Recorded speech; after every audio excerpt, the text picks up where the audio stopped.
You're listening to Faith in the Real World, presented by St. John's Lutheran Church in Minneapolis, Minnesota. I'm Graham Zima. This podcast, hosted by myself and Pastor Mark Tiede, discusses topics and ideas surrounding faith in exactly as the title says, a real-world context. If you like what you hear, please like and subscribe to our YouTube page. And if you would like to know more information on St. John's and all the different things we do as a church, log on to stjohnsmpls.org to learn more. That's stjohnsmpls.org. With that, let's dive in, and thank you for listening. Hello, everybody. Welcome to episode 5 of Faith in the Real World. I am Graham Zima. And I'm Pastor Mark. And today's question, Pastor Mark, I have for you, because this goes off of some of your own experience working in a variety of churches. What is the difference between working in a big church and a small church? Oh, it's an interesting question. On very surface look at it, the biggest difference is how the churches of different sizes demand your time, right? And I don't mean that in a pejorative sense. Literally, there's an expectation that you should be giving of your time. That a large church, in my experience, my wife is also a Lutheran pastor, and we had always worked together until I came to St. John's Lutheran Church in South Minneapolis, where we currently are. And when we first started our careers, we were up in northwest Minnesota, in Otter Tail County, in a town of 68 people called Vining. And we had 4 congregations, one in the town of Vining, one out on the Nidros Lutheran Church out in the plateau, one up in the hills called Leaf Mountain, and one in this forest glen called Folden Lutheran Church. All 4 of them had very different personalities. It was just really, really remarkable. And at different times, some of the 4 of those congregations preferred to be partnered with another different congregation of that 4. But all 4 of them worked together, but they were very different congregations. Then when we left there, went to Zion Lutheran Church in Anoka, and they had, at the time, we would hold a weekend of worship service, and there'd be nearly 1,600 people that would come to worship at that one congregation between Saturday night and Sunday morning, 8:30, 9:45, and 11 o'clock services. It was crazy, right? And the amounts of people and everything, moving from a town of 68 people to a church that had 8,200 baptized members was just nuts. And what was overwhelming to us at the time was we were in that little hamlet of Vining, Minnesota, deeply into the lives and the rhythm of families and farms. We knew when they were on vacation. We knew when they were coming back. They'd ask us to check on their houses, make sure doors were locked and that no funny business was going on. We knew immediately if somebody had a tragedy in the family, because it was a small town, and they knew that. We were to be shepherds of people's whole family units. And it was a beautiful way of being a pastor and serving those people when you knew every little in and out of their life and their careers and jobs. At Zion and Anoka, there's no way that you could have that kind of healthy sense of intimacy with that many people. You'd just be overwhelmed. And so we joined it. Connie and I were 2 of 5 full-time pastors, and our job then was to provide opportunities for the members of the congregation to meet other members of the congregation. And that means you've got to come up with programs, activities, things, classes for people to participate in. And they end up being sort of like a small group of people, and those people get very close with each other. And then there would be, let's say you started a Bible study for men, and those guys get to know each other really well, but then there'd be like a men's retreat, and it'd be different men. And so they start to know additional people. And so the church gets to know each other really, really well. And it's a beautiful system. And then in order to get programs accomplished and done, you've also then got to do all of the facility. You got to make sure the facility is managed well, and you've got all the technology and sound systems and all that kind of stuff. It sort of just starts to pile up. In the Vining Lutheran Church, that one there on my wall, they had a switch that ran the sound system. That's it. And it was one mic, and I wore it. And then there was a floor or a mic that hung from the ceiling. Originally it was on the floor, and then we hung it from the ceiling, and it was just perpetually on. And that was it. We had and then we had an addition that we put on, and there was a separate sound system down there. But it was an amazing reality when you go from that to the large congregation, and you've got to have overhead projectors, and you've got to have computers systems, and you've got to have all that stuff adds in there. So then you've got to have somebody that runs that system. Then you got to have staff. So now you've got 5 pastors, a whole bunch of staff in order just to make the program work, all for the sake that people can meet other people. And you provide opportunities for that overlapping to occur. And suddenly your church, you're building relationships. And pastors are yet again and still shepherding people into deeper relationships with God in Christ Jesus and with people. But it's a very different way of doing it than what you can do as a smaller congregation. Right. And at St. John's here, we're a small, kind of plucky, progressive Lutheran congregation that is kind of walking the balance of those two, because we don't have the staff to run all of the programs, and yet we have kind of 2 massive programs that we fully rely on staff to run. We have that Cairo Retreat Center, CHIRHO, not Cairo, Egypt, but the Cairo Retreat Center out in Annandale is completely run and managed by Dave Helm and his staff. And then we have the St. John's Child Care Center that is run and managed by Tina Shear and her staff.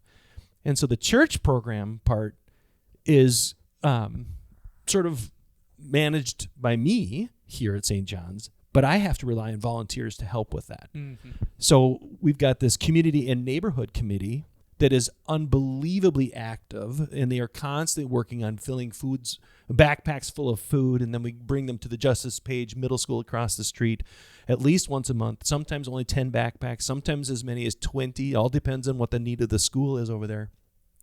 But we do that every single month, as well as we're reaching out to Harbor Lights shelter and all the other kinds of things that we do as a congregation in order to meet the needs of the people. And we do the side effect of that is that committee, the Community and Neighborhood Committee, is a committee of 5-6 people, all of whom are sort of like that small group ministry again, and they get to know each other really, really well. They learn when they're out of town, when they're in town, who can take the backpacks, who can fill backpacks, who can go grocery shopping to pick those up, who can organize our food pantry so that they're prepared to pack the backpacks, and all that work it creates an opportunity for those people to meet each other, and it becomes a social thing, and relationships are built, and it's a really, really neat thing. And so we've got other committees too, like the membership committee. Now that's got 3 or 4 people involved in it, but everything that they do is so that the people who are members of the family of St. John's here have opportunity to meet other people of St. John's. And even though we're a small congregation, and we think, air quotes now, we think we know who each other are, we want it to not just be name recognition only. Mm-hmm. It's a beautiful thing when it starts to deepen and you start to realize somebody's going through something that's difficult and we can rally around them. That's one of the things that St. John's does beautifully, is really know other people in the congregation, who they are, what they're experiencing in life, whether that's a good thing or a bad thing, how their jobs are going, etc. One of our newest members said to me once, this church is amazing. I feel really known. Mm-hmm.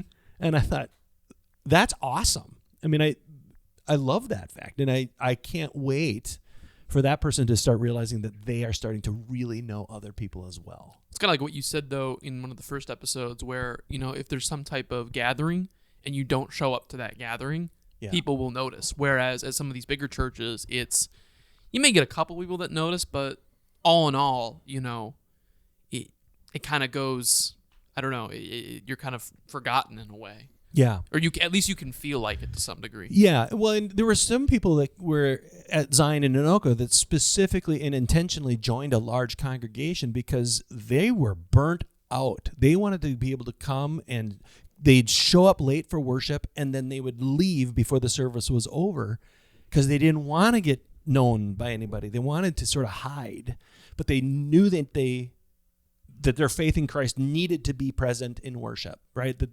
They knew that was a very important thing to them, but they didn't have the time or the energy to invest in the relationships. Well, yeah, and it's also often in these smaller congregations, you are often asked to take on certain responsibilities, right? Such as, counting the offering, or, setting up communion, et cetera, et cetera. So Yeah, do you think that's part of it, where they don't want to get roped into anything? Absolutely. And that all has to do with, in my experience, it always has to do with, because life outside of their faith life world, right? The regular daily life, it's so jammed with stuff, meetings, clubs, teams, sports, activities, whatever. They don't have any family time themselves. They're just completely booked. And so they get an hour of respite where they can come sit in the sanctuary and just be. But if you come to St. John's, the risk is that you'll be outed, right? And asked, hey, could you help with this? Can you be a greeter? Can you help us shovel the snow? So they go to a large congregation, they can just fit right into and hide in the midst of the throng of people. And I don't think that that's a wrong thing to do. I think that when people are really taxed, as people are these days, even during the pandemic, when, think about a year ago when everything was really shut down, it didn't mean that people were less busy. It just meant that they were now alone in their busyness. And sometimes we had less to do, but then we felt like we didn't know how to be alone with ourselves. It was just a weird time. And so I think that when we are really, really pulled thin, it's when we need to be in worship. When we've got nothing to do, we need to be in worship. But it doesn't mean that just because you go to a big church, you're at a big church simply to blend in. Mm-hmm. Nor does it mean that if you go to a little church, it's because you want to do something. If somebody asks you to do something and you don't have time to do it, feel free to say no. I think that's an important thing. But you've heard me say this before too, and that is that, if I could have everybody hear this in the world, hear this thing. When you join a congregation, you're joining a family. You're not joining a club. And what I mean by that is, or a team or anything. What I mean by that is that if you're a part of the family, but you never come to the meal, where are you? You're missed. We're less complete because you're absent. So don't come and be a part of a church because of what you will receive from the church, or what you can consume of the church. Mm-hmm. Be a part of the church because what you bring to the church. Your presence is a present. Your presence matters. And I have this beautiful story, by the way, in March newsletter about what a thing that happened on Easter Sunday at Zion in Anoka about 15 years ago that I'll share with you now quickly. There was about 15 years ago, there were these two members, we'll call them Ed and Shirley, and they always sat in the second to the last row in front of a very wonderful family. In the last row at the 8:30 service was this one family. Jason was the dad, and they had, and I knew him very, very well. And Shelley is the wife, and they had these three toe-headed little girls. One who reminded me literally like Cindy Lou Who of Dr. Seuss's, right? And they never missed worship, any of them. The young family in the back row and Ed and Shirley in front of them, they never missed. Now, Ed was a big man. I mean, big man. He was 6'4", 6'6", way over 300 pounds. Shirley was this tiny little thing, and they sat right in front of that family. It's Easter Sunday morning.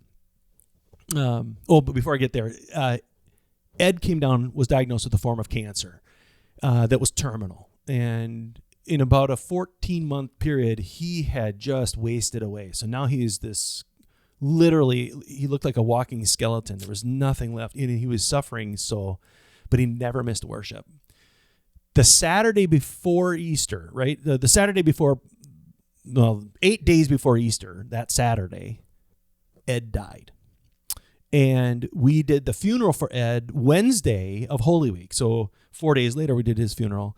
And Easter Sunday morning, I'm walking in. I had the opportunity that year to walk into a silent sunrise service and make the proclamation, Christ is not here, Christ is risen. And the whole congregation says, he is risen indeed. And the organ blows the dust out of the organ, and we start singing. And just as I flipped the microphone on, I hear little Cindy Lou Who immediately to my right, say, "Daddy, where's the man with the shoulder blades?" And I look down at that little girl, and I look up at her dad, who is staring at me like, "Help." And suddenly, we hear the voice of Shirley, who had turned around. She heard the question too. She turned around and said to the little girl, "Ed isn't here. Ed will be celebrating Easter with Jesus this year." I'm beginning to tear up. Shirley was tearing up, and the little girl, lip protruding, says, "Well, that makes me sad." Shirley says, "It makes me sad too. Would you care to come and sit with me today?"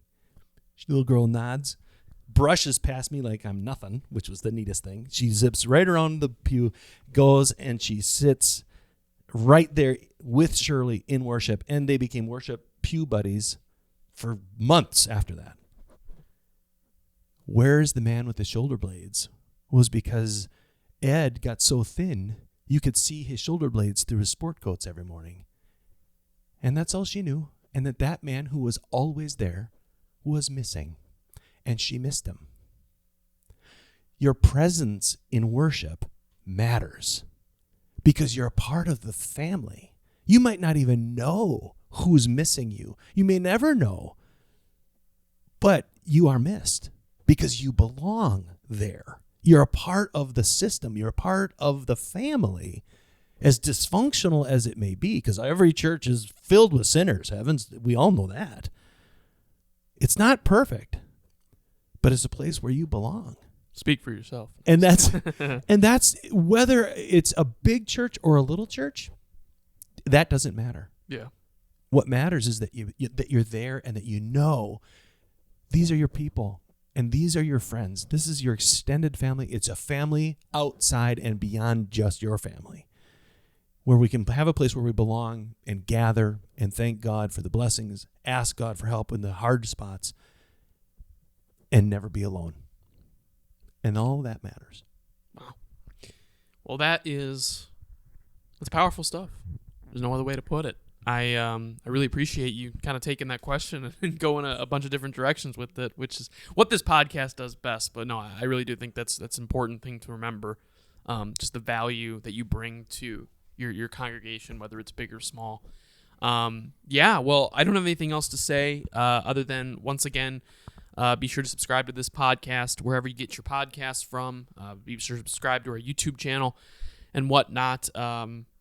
This is Faith in the Real World. I'm Graham Zima. Thank you so much, Pastor Mark. This is always a pleasure to do these with you. The pleasure's mine. And until next time, thank you for tuning in, and take care.